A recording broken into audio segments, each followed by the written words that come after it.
And we're back, and today's special guest for us is our state representative, Mike Brown. And Mike, welcome to the show today. Thank you, Jerry.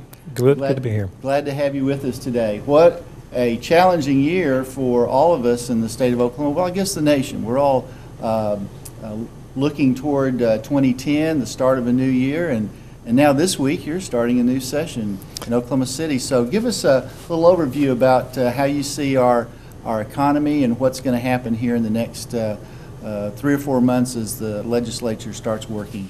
Well, this week as we start, a new session, or the tail end of this session, we're looking at deep cuts. The budget is going to be the main focus of this legislature. It's nothing that we haven't seen on the horizon. As I told you before, I wish that we would have kind of put a little brakes on some of the legislation that had passed in the prior years, and we're going to be lagging behind, on revenue, and we're already there. A lot of the agencies are calling right now, and they've tightened their belts, and now they're seeing the hard cuts, and the cuts that they're having to make now have faces on them. And that's going to be the hardest part of this session, is seeing that leadership is willing to stand up, and they've got to make decisions now that are really tough decisions, and they will determine your leadership at this point. So how do you see that rolling out, Representative, that the leadership's going to look at the big picture and try to make some decisions on budgets ahead and not wait to the end of the session, or do you think it will typically, like in the past years, the budget really won't get settled to the last week or two of the session, especially education, common ed, higher ed, career tech? And we've made a lot of investments into higher ed, common ed in the last 4 years, but we are still behind regionally. As I said, we're 50th in the nation in how much money that we spend per capita on our infrastructure needs, and that's our education system, our roads and our bridges. So we have nowhere to go but up, but catching up is really hard to do right now, because in the times of economic growth, which we experienced a phenomenal growth from '04 until the present, and then it's flattened out.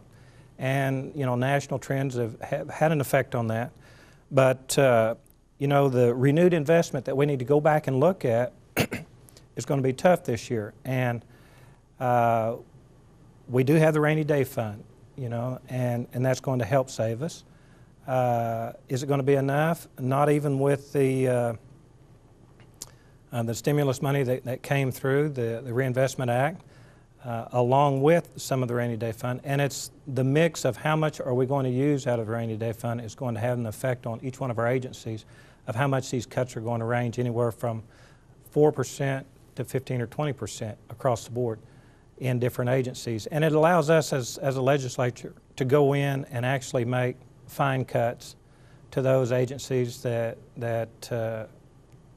are hurting the worst, instead of just across the board cuts that actually do draconian cuts that are actually more harmful to government and our constituents as a whole. They're more harmful. I'm sure you've had a chance to visit with area school superintendents, and I know President Betts and others in education, our career tech centers in your district.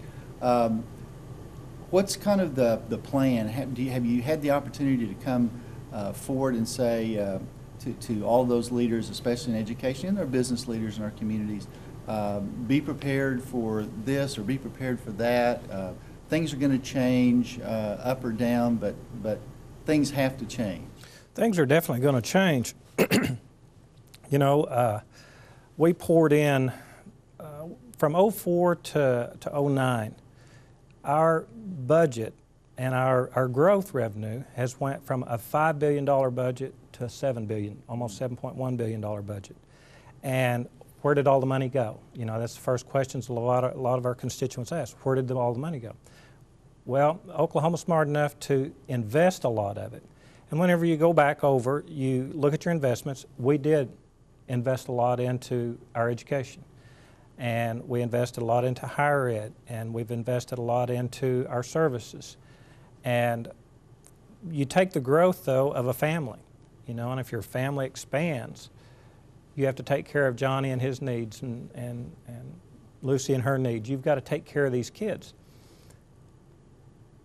With all of that, you've got a $2 billion growth And whenever you go back and add up our revenues over that period of time and then our expenditures, we're pretty much, all the money's accounted for. The only thing is that we put into effect a lot of tax cuts that were supposed to spur the economy on. And I've nothing against tax cuts, and I think that targeted tax cuts actually do spur the economy in certain sectors. But I do believe in strings attached to those. I don't like some of the stimulus plan that came out with no strings attached to it. Right. Whenever a lot of this you can lay on the backs of Wall Street, and let's turn loose the horses and let them run. And without, some reins to guide these in, you run into what we've run into now and we're experiencing. I've always said that Oklahoma's about 2 years behind the rest of the nation, and we're the snap at the end of the whip, and that pop is happening this year. I'm afraid that next year and the following year, I don't want to be a doom and gloom guy, but to get our economy rolling back again on a steady growth is slow and steady.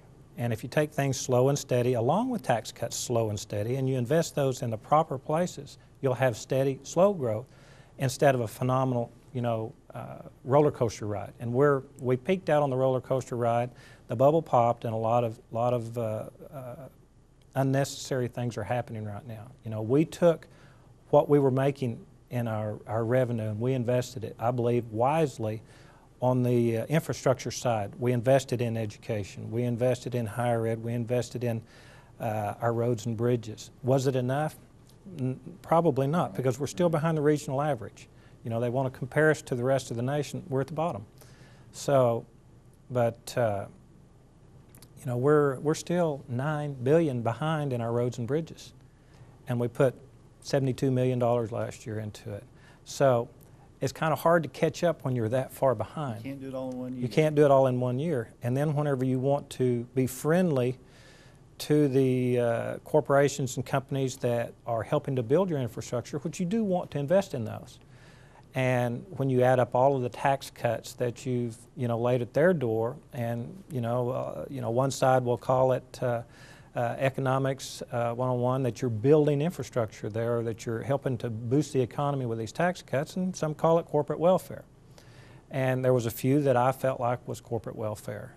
But yes, they are creating some new jobs in the Oklahoma City area.